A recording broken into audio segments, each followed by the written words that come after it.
KaraokeBooks. Wuthering Heights. Emily Brontë. Audiobook. Chapter 9.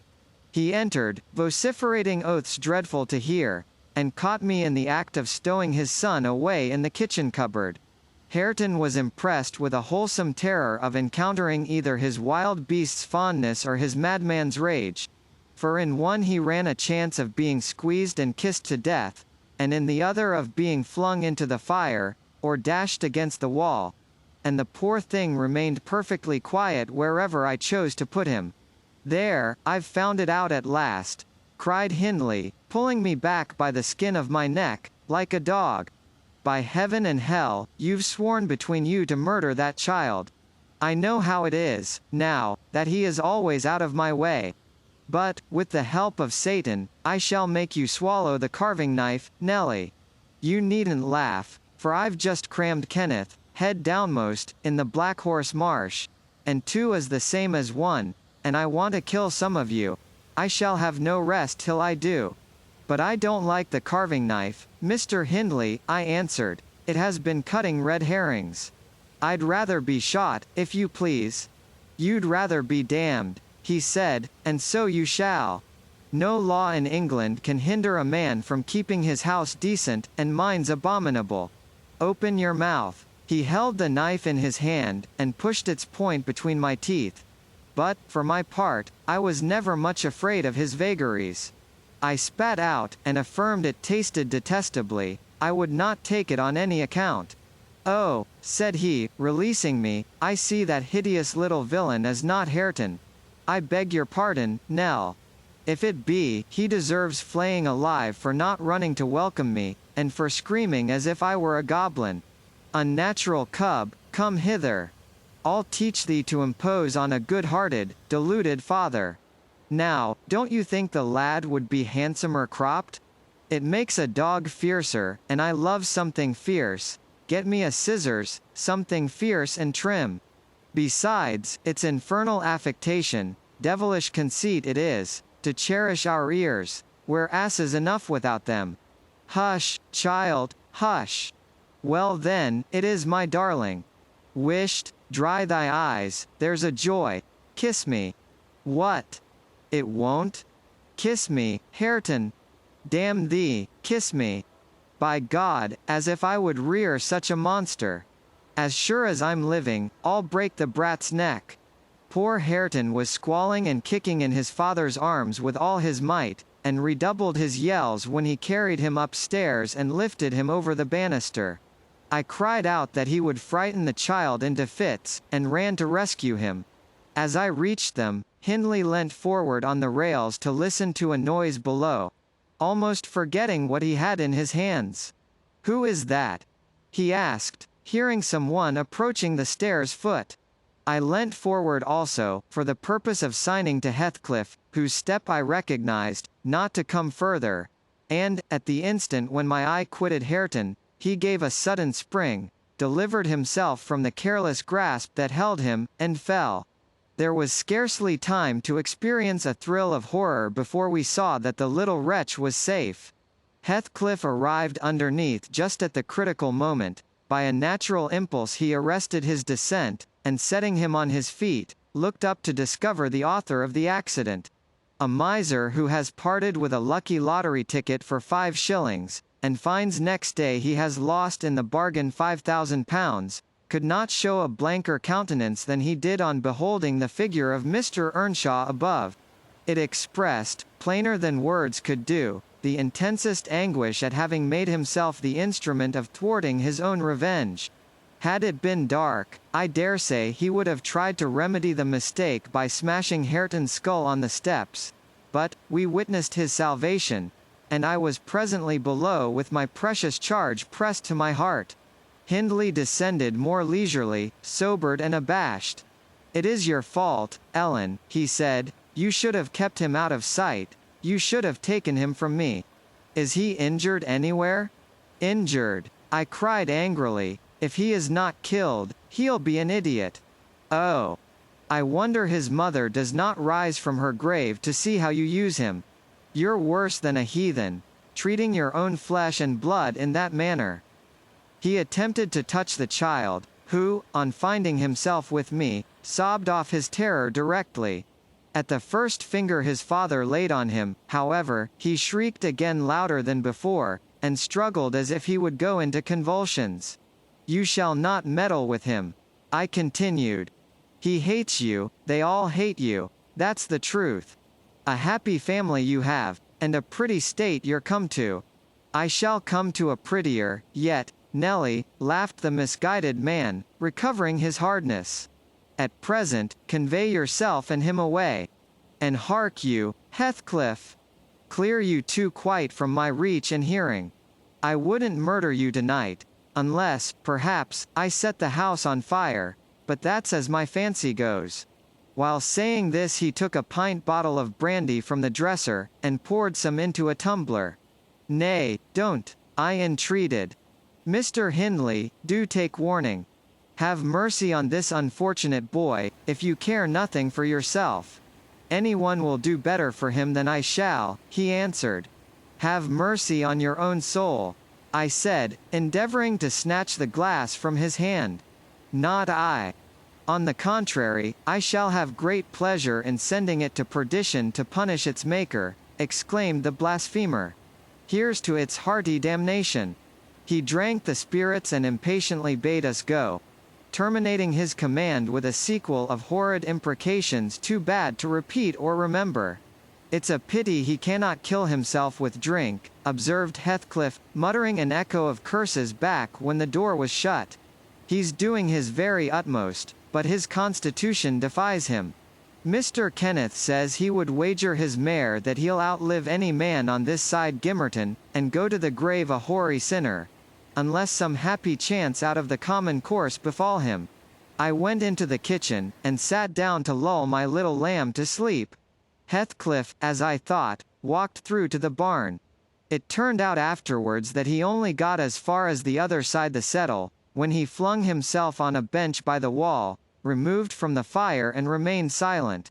I was rocking Hareton on my knee, and humming a song that began, "It was far in the night, and the bairnies grat. The mither beneath the mools heard that." When Miss Cathy, who had listened to the hubbub from her room, put her head in, and whispered, "Are you alone, Nelly?" "Yes, miss," I replied. She entered and approached the hearth. I, supposing she was going to say something, looked up. The expression of her face seemed disturbed and anxious. Her lips were half asunder, as if she meant to speak, and she drew a breath, but it escaped in a sigh instead of a sentence. I resumed my song, not having forgotten her recent behavior. "Where's Heathcliff?" she said, interrupting me. "About his work in the stable," was my answer. He did not contradict me. Perhaps he had fallen into a doze. There followed another long pause, during which I perceived a drop or two trickle from Catherine's cheek to the flags. Is she sorry for her shameful conduct? I asked myself. That will be a novelty, but she may come to the point, as she will, I shan't help her. No, she felt small trouble regarding any subject, save her own concerns. "Oh, dear," she cried at last. "I'm very unhappy." "A pity," observed I. "You're hard to please, so many friends and so few cares, and can't make yourself content. Nelly, will you keep a secret for me?" she pursued, kneeling down by me, and lifting her winsome eyes to my face with that sort of look which turns off bad temper, even when one has all the right in the world to indulge it. "Is it worth keeping?" I inquired, less sulkily. "Yes, and it worries me, and I must let it out. I want to know what I should do. Today, Edgar Linton has asked me to marry him, and I've given him an answer. Now, before I tell you whether it was a consent or denial, you tell me which it ought to have been." "Really, Miss Catherine, how can I know?" I replied. "To be sure, considering the exhibition you performed in his presence this afternoon, I might say it would be wise to refuse him. Since he asked you after that, he must either be hopelessly stupid or a venturesome fool. If you talk so, I won't tell you any more," she returned, peevishly rising to her feet. I accepted him, Nelly. Be quick, and say whether I was wrong. You accepted him. Then what good is it discussing the matter? You have pledged your word, and cannot retract. But say whether I should have done so, do. She exclaimed in an irritated tone, chafing her hands together, and frowning. There are many things to be considered before that question can be answered properly, I said, sententiously. First and foremost, do you love Mr. Edgar? Who can help it? Of course I do, she answered. Then I put her through the following catechism. For a girl of 22 it was not injudicious. Why do you love him, Miss Cathy? Nonsense, I do, that's sufficient. By no means, you must say why? Well, because he is handsome, and pleasant to be with. Bad, was my commentary. And because he is young and cheerful. Bad, still. And because he loves me. Indifferent, coming there. And he will be rich, and I shall like to be the greatest woman of the neighborhood, and I shall be proud of having such a husband. Worst of all. And now, say how you love him? As everybody loves, you're silly, Nelly. Not at all, answer. I love the ground under his feet, and the air over his head, and everything he touches, and every word he says. I love all his looks, and all his actions, and him entirely and altogether. There now. And why? Nay, you are making a jest of it. It is exceedingly ill-natured. It's no jest to me, said the young lady, scowling, and turning her face to the fire. I'm very far from jesting, Miss Catherine, I replied. You love Mr. Edgar because he is handsome, and young, and cheerful, and rich, and loves you. The last, however, goes for nothing. You would love him without that, probably, and with it you wouldn't, unless he possessed the 4 former attractions. No, to be sure not. I should only pity him, hate him, perhaps, if he were ugly, and a clown. But there are several other handsome, rich young men in the world, handsomer, possibly, and richer than he is. What should hinder you from loving them? If there be any, they are out of my way. I've seen none like Edgar. You may see some, and he won't always be handsome, and young, and may not always be rich. He is now, and I have only to do with the present. I wish you would speak rationally. Well, that settles it. If you have only to do with the present, marry Mr. Linton. I don't want your permission for that. I shall marry him, and yet you have not told me whether I'm right. Perfectly right. If people be right to marry only for the present. And now, let us hear what you are unhappy about. Your brother will be pleased. The old lady and gentleman will not object, I think.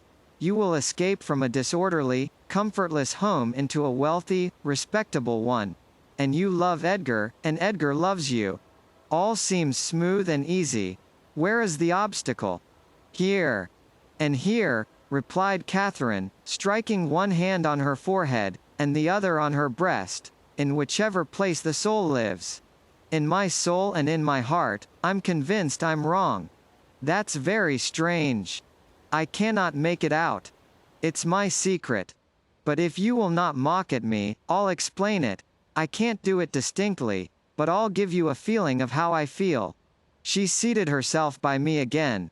Her countenance grew sadder and graver, and her clasped hands trembled. Nelly, do you never dream queer dreams? She said, suddenly, after some minutes' reflection. Yes, now and then, I answered. And so do I. I've dreamt in my life dreams that have stayed with me ever after, and changed my ideas. They've gone through and through me, like wine through water, and altered the color of my mind. And this is one. I'm going to tell it, but take care not to smile at any part of it. Oh. Don't, Miss Catherine, I cried. We're dismal enough without conjuring up ghosts and visions to perplex us. Come, come, be merry and like yourself. Look at little Hareton. He's dreaming nothing dreary. How sweetly he smiles in his sleep.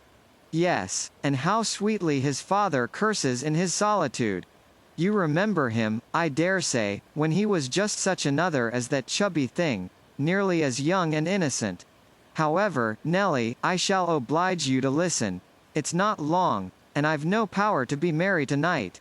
I won't hear it, I won't hear it, I repeated, hastily. I was superstitious about dreams then, and am still. And Catherine had an unusual gloom in her aspect, that made me dread something from which I might shape a prophecy, and foresee a fearful catastrophe. She was vexed, but she did not proceed. Apparently taking up another subject, she recommenced in a short time. If I were in heaven, Nelly, I should be extremely miserable. Because you are not fit to go there, I answered. All sinners would be miserable in heaven. But it is not for that. I dreamt once that I was there. I tell you I won't hearken to your dreams, Miss Catherine. I'll go to bed, I interrupted again. She laughed, and held me down, for I made a motion to leave my chair. This is nothing, cried she. I was only going to say that heaven did not seem to be my home, and I broke my heart with weeping to come back to earth. And the angels were so angry that they flung me out into the middle of the heath on the top of Wuthering Heights, where I woke sobbing for joy. That will do to explain my secret, as well as the other. I've no more business to marry Edgar Linton than I have to be in heaven, and if the wicked man in there had not brought Heathcliff so low, I shouldn't have thought of it. It would degrade me to marry Heathcliff now, so he shall never know how I love him, and that, not because he's handsome, Nelly, but because he's more myself than I am. Whatever our souls are made of, his and mine are the same, and Linton's is as different as a moonbeam from lightning, or frost from fire. Ere this speech ended I became sensible of Heathcliff's presence. Having noticed a slight movement, I turned my head, and saw him rise from the bench, and steal out noiselessly. He had listened till he heard Catherine say it would degrade her to marry him, and then he stayed to hear no further. My companion, sitting on the ground, was prevented by the back of the settle from remarking his presence or departure, but I started, and bade her hush. Why? She asked, gazing nervously round. Joseph is here, I answered, catching opportunely the roll of his cartwheels up the road, and Heathcliff will come in with him. I'm not sure whether he were not at the door this moment. Oh, he couldn't overhear me at the door, said she. Give me Hareton, while you get the supper, and when it is ready ask me to sup with you. I want to cheat my uncomfortable conscience, and be convinced that Heathcliff has no notion of these things. He has not, has he? He does not know what being in love is. I see no reason that he should not know, as well as you, I returned, and if you are his choice, he'll be the most unfortunate creature that ever was born. As soon as you become Mrs. Linton, he loses friend, and love, and all. Have you considered how you'll bear the separation, and how he'll bear to be quite deserted in the world? Because, Miss Catherine, he quite deserted. We separated, she exclaimed, with an accent of indignation. Who is to separate us, pray? They'll meet the fate of Milo. Not as long as I live, Ellen, for no mortal creature. Every Linton on the face of the earth might melt into nothing before I could consent to forsake Heathcliff. Oh, that's not what I intend, that's not what I mean. I shouldn't be Mrs. Linton were such a price demanded. He'll be as much to me as he has been all his lifetime. Edgar must shake off his antipathy, and tolerate him, at least. He will, when he learns my true feelings towards him. Nelly, I see now you think me a selfish wretch, but did it never strike you that if Heathcliff and I married, we should be beggars? Whereas, if I marry Linton I can aid Heathcliff to rise, and place him out of my brother's power. With your husband's money, Miss Catherine? I asked. You'll find him not so pliable as you calculate upon, and, though I'm hardly a judge, I think that's the worst motive you've given yet for being the wife of young Linton. It is not, retorted she, it is the best. The others were the satisfaction of my whims, and for Edgar's sake, too, to satisfy him. This is for the sake of one who comprehends in his person my feelings to Edgar and myself. I cannot express it, but surely you and everybody have a notion that there is or should be an existence of yours beyond you. What were the use of my creation, if I were entirely contained here? My great miseries in this world have been Heathcliff's miseries, and I watched and felt each from the beginning. My great thought in living is himself. If all else perished, and he remained, I should still continue to be, and if all else remained, and he were annihilated, the universe would turn to a mighty stranger. I should not seem a part of it. My love for Linton is like the foliage in the woods. Time will change it, I'm well aware, as winter changes the trees. My love for Heathcliff resembles the eternal rocks beneath, a source of little visible delight, but necessary. Nelly, I am Heathcliff. He's always, always in my mind. Not as a pleasure, any more than I am always a pleasure to myself, but as my own being. So don't talk of our separation again. It is impracticable, and... She paused, and hid her face in the folds of my gown, but I jerked it forcibly away. I was out of patience with her folly. If I can make any sense of your nonsense, miss, I said, it only goes to convince me that you are ignorant of the duties you undertake in marrying. Or else that you are a wicked, unprincipled girl. But trouble me with no more secrets. I'll not promise to keep them. You'll keep that? She asked, eagerly. No, I'll not promise, I repeated. She was about to insist, when the entrance of Joseph finished our conversation, and Catherine removed her seat to a corner, and nursed Hareton, while I made the supper. After it was cooked, my fellow servant and I began to quarrel who should carry some to Mr. Hindley, and we didn't settle it till all was nearly cold. Then we came to the agreement that we would let him ask, if he wanted any, for we feared particularly to go into his presence when he had been some time alone.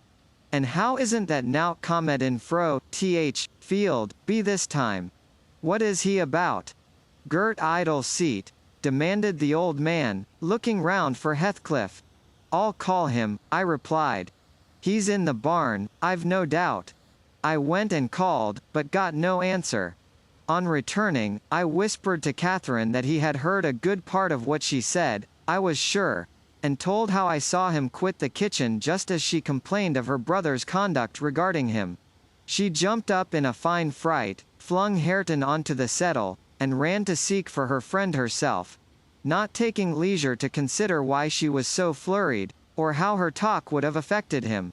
She was absent such a while that Joseph proposed we should wait no longer. He cunningly conjectured they were staying away in order to avoid hearing his protracted blessing. They were ill ennui for Ony Fall manners, he affirmed.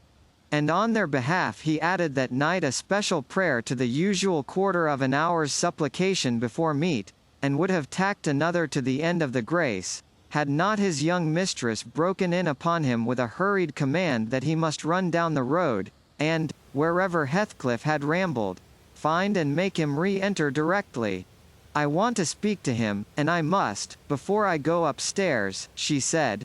And the gate is open. He is somewhere out of hearing. For he would not reply, though I shouted at the top of the fold as loud as I could.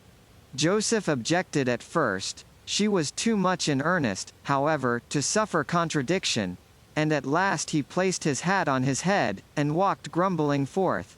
Meantime, Catherine paced up and down the floor, exclaiming, I wonder where he is. I wonder where he can be. What did I say, Nelly? I've forgotten. Was he vexed at my bad humor this afternoon? Dear! Tell me what I've said to grieve him? I do wish he'd come. I do wish he would. What a noise for nothing! I cried, though rather uneasy myself. What a trifle scares you! It's surely no great cause of alarm that Heathcliff should take a moonlight saunter on the moors, or even lie too sulky to speak to us in the hayloft.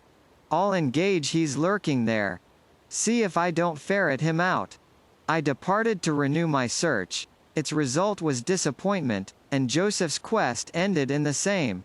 Yon lad gets war und war, observed he on re-entering.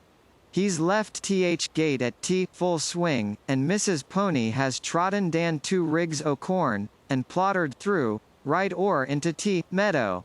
Hosomdiver, meester, ull play devil to mourn, and he'll do weel. He's patience itseln why, sich careless, awful craters patience itseln he is. Bud he'll not be soa a lose, ya's see, all on ye. Ya moonant drive him out of his head for nout. Have you found Heathcliff, you ass? Interrupted Catherine. Have you been looking for him, as I ordered? I sud more liquor look for horse, he replied. It, ud be to more sense. Bud I can look for norther horse nor man of a neat loika this, as black as Chimbly. Und Heathcliff's known chap to coom at my whistle. Happen he'll be less hard o' hearing why, ye. It was a very dark evening for summer. The clouds appeared inclined to thunder, and I said we had better all sit down. The approaching rain would be certain to bring him home without further trouble. However, Catherine would not be persuaded into tranquillity. She kept wandering to and fro, from the gate to the door, in a state of agitation which permitted no repose, and at length took up a permanent situation on one side of the wall, near the road, where, heedless of my expostulations and the growling thunder, and the great drops that began to plash around her, she remained, calling at intervals, and then listening, and then crying outright. She beat Hareton, or any child, at a good passionate fit of crying. About midnight, while we still sat up, the storm came rattling over the heights in full fury. There was a violent wind, as well as thunder, and either one or the other split a tree off at the corner of the building. A huge bough fell across the roof, and knocked down a portion of the east chimney stack, sending a clatter of stones and soot into the kitchen fire. We thought a bolt had fallen in the middle of us, and Joseph swung on to his knees, beseeching the Lord to remember the patriarchs Noah and Lot, and, as in former times, spare the righteous, though he smote the ungodly. I felt some sentiment that it must be a judgment on us also. The Jonah, in my mind, was Mr. Earnshaw, and I shook the handle of his den that I might ascertain if he were yet living. He replied audibly enough, in a fashion which made my companion vociferate, more clamorously than before, that a wide distinction might be drawn between saints like himself and sinners like his master. But the uproar passed away in 20 minutes, leaving us all unharmed, excepting Cathy, who got thoroughly drenched for her obstinacy in refusing to take shelter, and standing bonnetless and shawl-less to catch as much water as she could with her hair and clothes. She came in and lay down on the settle, all soaked as she was, turning her face to the back, and putting her hands before it. "Well, miss," I exclaimed, touching her shoulder, "you are not bent on getting your death, are you?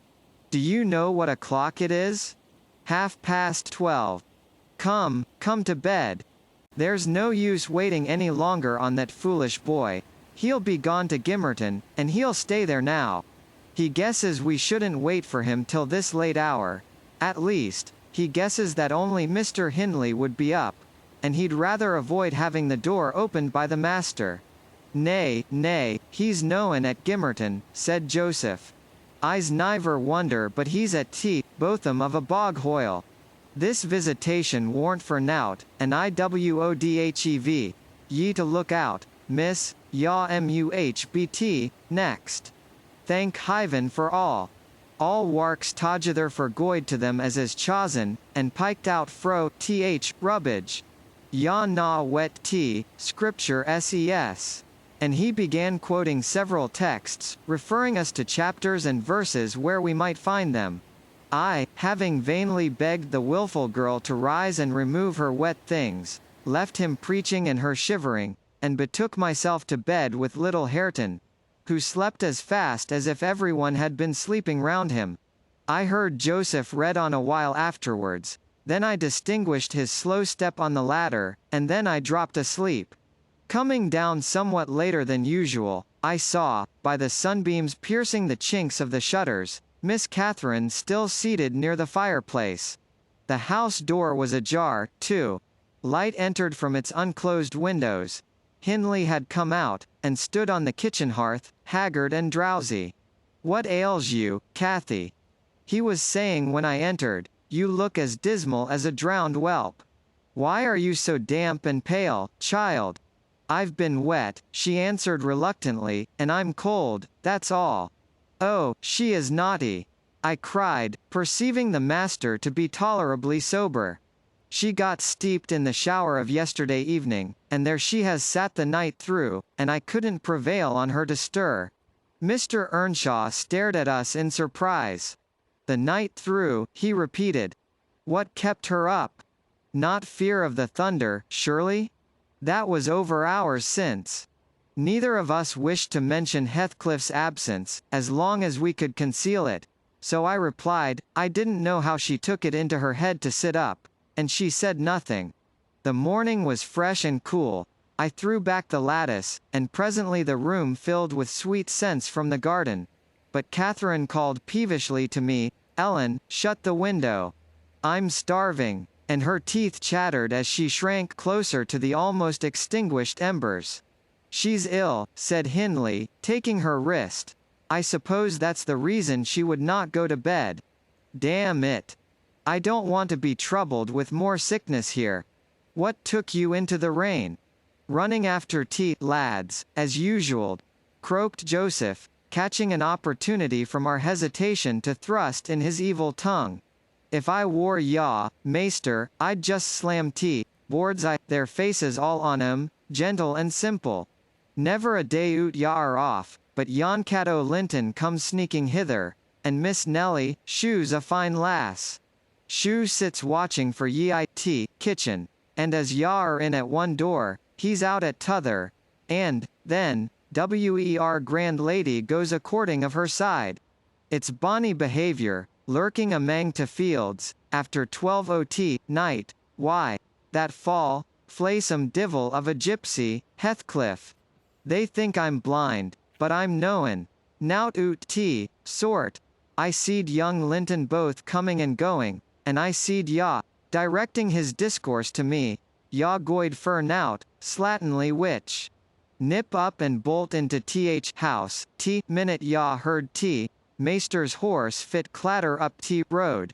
Silence, eavesdropper, cried Catherine, none of your insolence before me.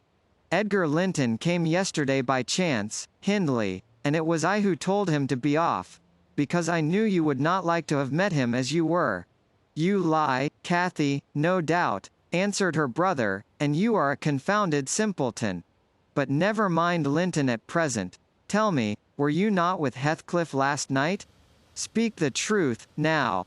You need not be afraid of harming him, though I hate him as much as ever. He did me a good turn a short time since that will make my conscience tender of breaking his neck. To prevent it, I shall send him about his business this very morning, and after he's gone, I'd advise you all to look sharp. I shall only have the more humour for you. I never saw Heathcliff last night, answered Catherine, beginning to sob bitterly, and if you do turn him out of doors, I'll go with him. But, perhaps, you'll never have an opportunity. Perhaps, he's gone. Here she burst into uncontrollable grief, and the remainder of her words were inarticulate. Hindley lavished on her a torrent of scornful abuse, and bade her get to her room immediately, or she shouldn't cry for nothing. I obliged her to obey, and I shall never forget what a scene she acted when we reached her chamber. It terrified me. I thought she was going mad, and I begged Joseph to run for the doctor. It proved the commencement of delirium. Mr. Kenneth, as soon as he saw her, pronounced her dangerously ill. She had a fever. He bled her, and he told me to let her live on whey and water gruel, and take care she did not throw herself downstairs or out of the window, and then he left, for he had enough to do in the parish, where 2 or 3 miles was the ordinary distance between cottage and cottage. Though I cannot say I made a gentle nurse, and Joseph and the master were no better, and though our patient was as wearisome and headstrong as a patient could be, she weathered it through. Old Mrs. Linton paid us several visits, to be sure, and set things to rights, and scolded and ordered us all, and when Catherine was convalescent, she insisted on conveying her to Thrushcross Grange, for which deliverance we were very grateful. But the poor dame had reason to repent of her kindness. She and her husband both took the fever, and died within a few days of each other. Our young lady returned to us saucier and more passionate, and haughtier than ever. Heathcliff had never been heard of since the evening of the thunderstorm, and, one day, I had the misfortune, when she had provoked me exceedingly, to lay the blame of his disappearance on her, where indeed it belonged, as she well knew. From that period, for several months, she ceased to hold any communication with me, save in the relation of a mere servant. Joseph fell under a ban also. He would speak his mind, and lecture her all the same as if she were a little girl, and she esteemed herself a woman, and our mistress, and thought that her recent illness gave her a claim to be treated with consideration. Then the doctor had said that she would not bear crossing much, she ought to have her own way, and it was nothing less than murder in her eyes for any one to presume to stand up and contradict her. From Mr. Earnshaw and his companions she kept aloof, and tutored by Kenneth, and serious threats of a fit that often attended her rages, her brother allowed her whatever she pleased to demand, and generally avoided aggravating her fiery temper. He was rather too indulgent in humouring her caprices, not from affection, but from pride. He wished earnestly to see her bring honour to the family by an alliance with the Lintons, and as long as she let him alone she might trample on us like slaves, for aught he cared. Edgar Linton, as multitudes have been before and will be after him, was infatuated, and believed himself the happiest man alive on the day he led her to Gimmerton Chapel, 3 years subsequent to his father's death. Much against my inclination, I was persuaded to leave Wuthering Heights and accompany her here. Little Hareton was nearly 5 years old, and I had just begun to teach him his letters. We made a sad parting, but Catherine's tears were more powerful than ours. When I refused to go, and when she found her entreaties did not move me, she went lamenting to her husband and brother. The former offered me munificent wages, the latter ordered me to pack up. He wanted no women in the house, he said, now that there was no mistress, and as to Hareton, the curate should take him in hand, by and by. And so I had but one choice left, to do as I was ordered. I told the master he got rid of all decent people only to run to ruin a little faster. I kissed Hareton, said good-bye, and since then he has been a stranger, and it's very queer to think it, but I've no doubt he has completely forgotten all about Ellen Dean, and that he was ever more than all the world to her and she to him. At this point of the housekeeper's story she chanced to glance towards the timepiece over the chimney, and was in amazement on seeing the minute hand measure 1:30. She would not hear of staying a second longer. In truth, I felt rather disposed to defer the sequel of her narrative myself. And now that she is vanished to her rest, and I have meditated for another hour or two, I shall summon courage to go also, in spite of aching laziness of head and limbs. KaraokeBooks.